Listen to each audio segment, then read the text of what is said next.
because they're always talking about Mexico and the United States and Canada ending up like Europe. And there's things done politically that seem to take us in that direction.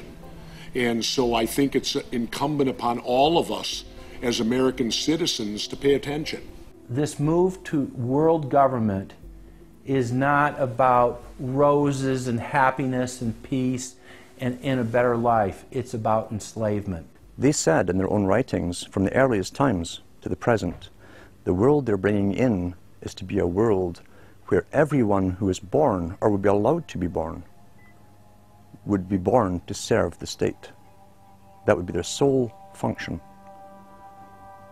That's if they had a job for you to fulfill or a need for you.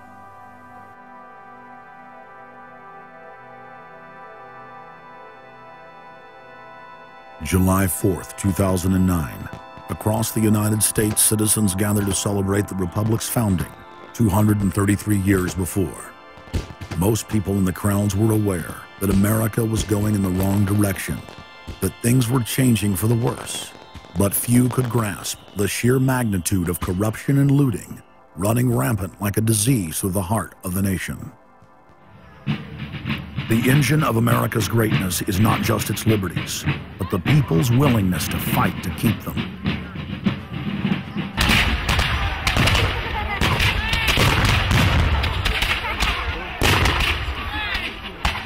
Hundreds of other nations have had much larger populations and greater resources, but have never produced 1/10 of the wealth, science, and art that the United States has. Why?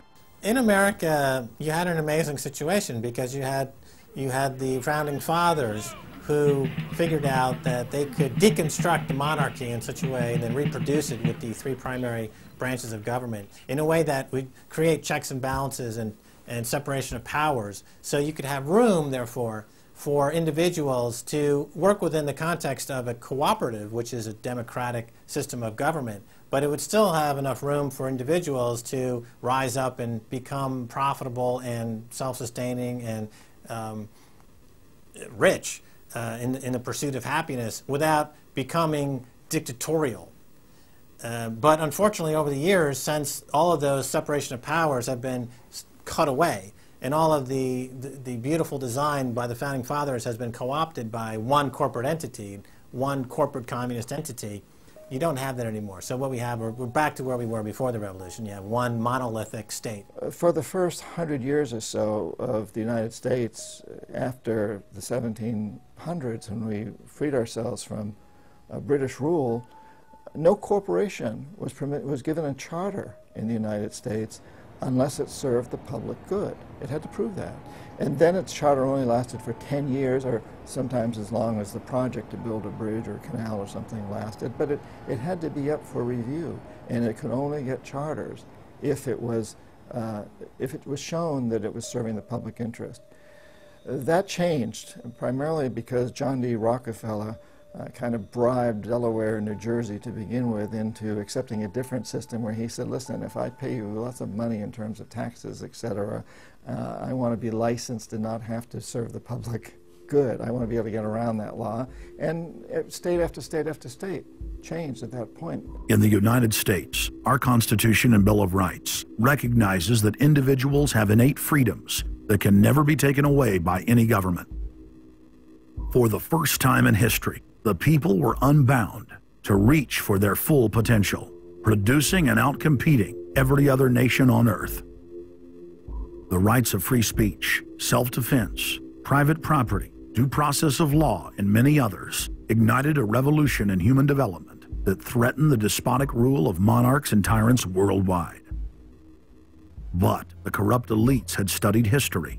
They knew that great civilizations could only fall from within. They know from previous experience and history that civilizations come and go and dwindle. They know the reasons why they come and go. Isn't the only hope for the planet that the industrialized civilizations collapse? Isn't it our responsibility to bring that about? Morty Strong, founder of the UN Environment Program, from his opening speech, Rio Earth Summit, 1992.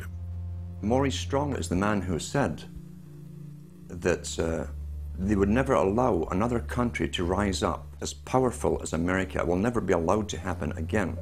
And he said the best thing we can do is to tear down all the factories, all the top commerce of the United States, and level it and give it back to nature.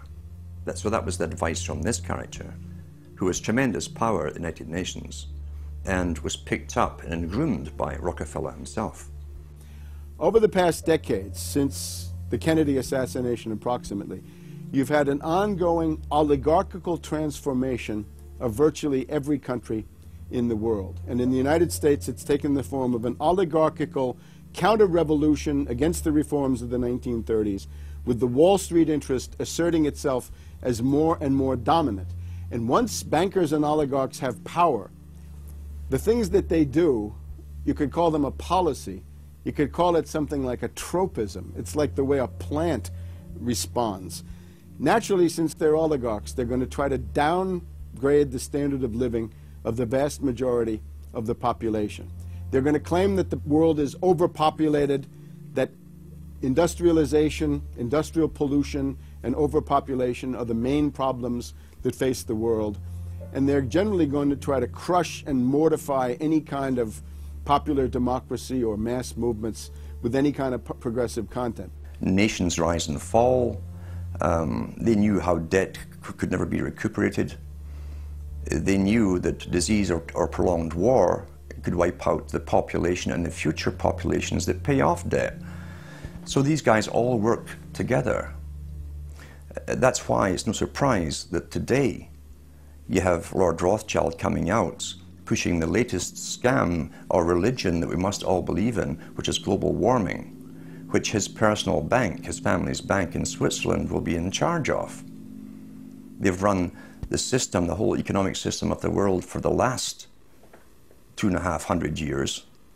So why shouldn't they also run the economic system for the next few hundred years? The question of a ruling class, oligarchy as a ruling class, is posed by Plato in the Republic, where we find that oligarchy is a constitution full of many evils, where the rich dominate the government by buying it, and the average individual or the poor count for absolutely nothing.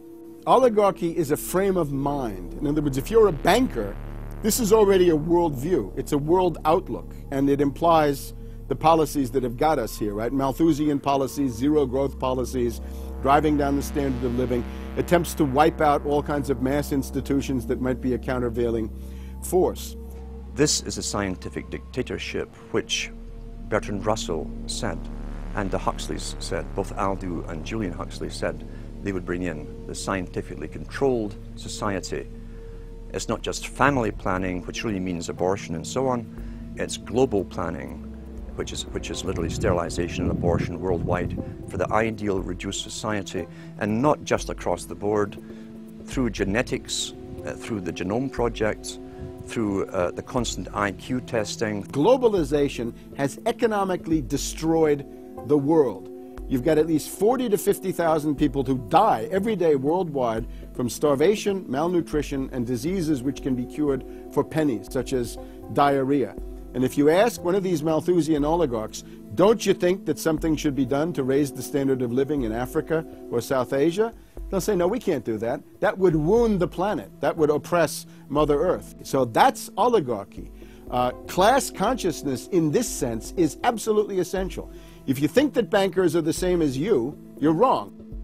F. Scott Fitzgerald once told Hemingway, you know, the rich are different from us. And Hemingway said, yeah, they have more money. And F. Scott Fitzgerald replied, no, it's something much deeper. It's a whole different world. To be an oligarch, to be a Rockefeller or something of this sort, means that you're in a completely different world with values which are the reverse of human values. Now, if you allow the oligarchs to continue to dominate, the destruction of world civilization is a matter of a few decades at the very, very most. So, choose. To force their agenda through, the elites are employing one of their favorite tools, artificial crisis creation.